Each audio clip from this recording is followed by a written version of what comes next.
You're about to listen to English stories because this is English Story TV.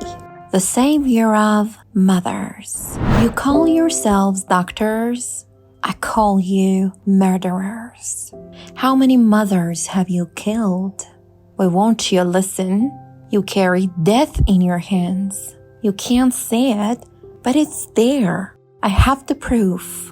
But you fools won't listen. Dr. Agnes Semmelweis was an angry man, but he wasn't crazy. He was a genius. He was called the Saviour of Mothers because his research saved the lives of thousands of pregnant women and new mothers. Semmelweis was originally from Hungary. As a young man, he went to Austria to go to university. Semmelweis studied law at first, but then he became a medical student. He specialized in the treatment of pregnant women. After graduating from medical school in 1846, he became a doctor. He worked in the Vienna Hospital, one of the most famous and respected hospitals in Europe. The Vienna Hospital had 2 clinics that treated pregnant women and new mothers. Doctors and medical students worked in the first clinic. Midwives worked in the second clinic. The second clinic with the midwives was for poor women who did not have the money to be treated by doctors. Strangely, it was his second clinic where both rich and poor women wanted to have their babies. The second clinic was always crowded and women begged to go there. Even though the first clinic was more expensive and had many highly educated doctors, many women died there. At that time, puerperal fever killed more than 10% of pregnant women and new mothers at the first clinic. At the clinic with midwives, only 1% of women died from this fever. These were healthy women. They entered the hospital in good health, and a few days later, they would die. No one knew what caused puerperal fever. Most doctors believe that it was connected to an imbalance in the 4 humors. The 4 humors were 4 fluids in the body that were connected to the elements: earth, air, fire, and water. For example, one of the humors was blood, which was connected to the element of air. During the 80s, doctors believed that diseases was caused by an imbalance of these fluids and elements.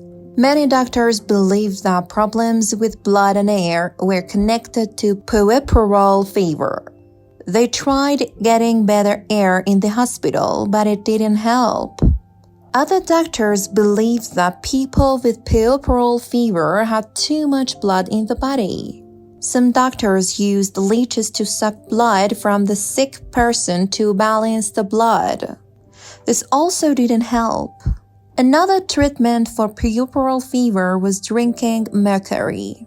Everyone now knows that mercury is a poison, but at that time some doctors believed it could heal sick people.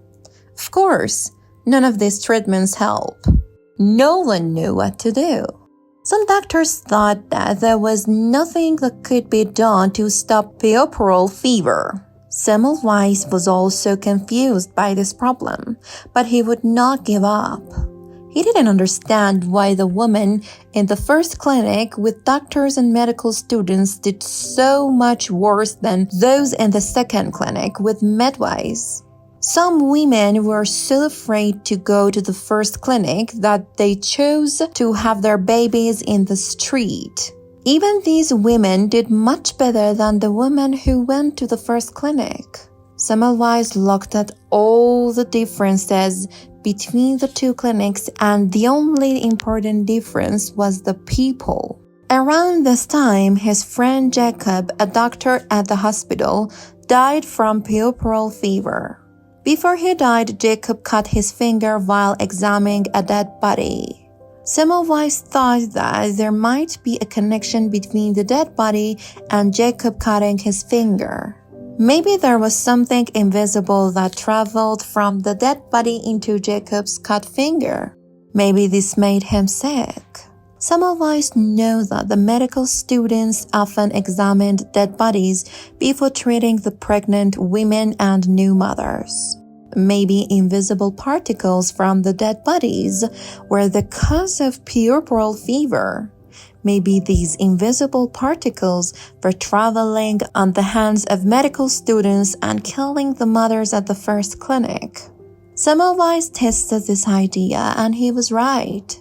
The doctors started washing their hands before seeing patients, and deaths from puerperal fever quickly decreased from 10% to 1%. Semmelweis' simple idea was a success. He saved the lives of thousands of women, but he didn't become a hero. He was ignored by the senior doctors and his boss. This may have been because Semmelweis was a junior doctor, and the senior doctors had too much pride to be taught by a younger man. Semmelweis' boss was a man named Klein. Klein thought that Semmelweis' idea made him look bad. Klein was the person who decided that medical students should examine dead bodies on the same days that they treated pregnant women. If Semmelweis' ideas was correct, Klein's decision was wrong. Klein attacked Semmelweis and his ideas. Most doctors believed that imbalance of the body's fluid was the cause of disease. Semmelweis' ideas about invisible particles from dead bodies just did not fit into their understanding of health and disease. Some doctors were insulted that Semmelweis was saying that they were not clean. They couldn't believe that they were the cause of the disease. These were highly educated men who made their life work healing. To have a young doctor say that they were killing their patients was unbelievable. It is hard to believe, but Klein was successful in attacking Semmelweis' ideas and destroying his name. Even though his discovery had saved the lives of thousands of women, he was fired from the hospital in 1850. Semmelweis left Austria and returned to Hungary, where he started working as a doctor there.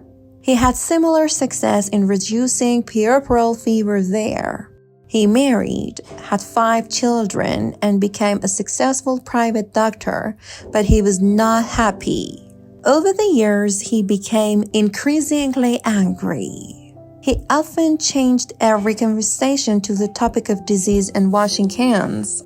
He sent letters attacking doctors all over Europe who did not accept his ideas. He called them murderers and fools. He started to drink too much and started to spend time with prostitutes. He became forgetful and depressed. He also began to attack his family. Maybe the stress of never being respected for his ideas was too much. Attacking his family was the beginning of the end for Semmelweis. His wife put him into a mental hospital in Austria. Many mental hospitals in 1850s were terrible places. Semmelweis tried to leave, but the guards tied and beat him. The beatings were so bad, he died 2 weeks after arriving. How could a man that has saved so many lives fall so low? Now everyone knows that doctors must wash their hands. And everyone knows that there are dangerous germs that are too small to see. This is common knowledge. But in Semmelweis' time, this was crazy. Invisible particles killing people sounded like magic or the talk of a crazy person. It didn't fit with the common knowledge of the time. Even though Semmelweis was correct, the people of his time could not accept an idea that this rejection of new knowledge because it does not fit with the accepted knowledge of the time is now called the Semmelweis reflex. Big jumps in science and technology often sound crazy. People used to believe that the earth was flat. The idea that the earth was round was crazy.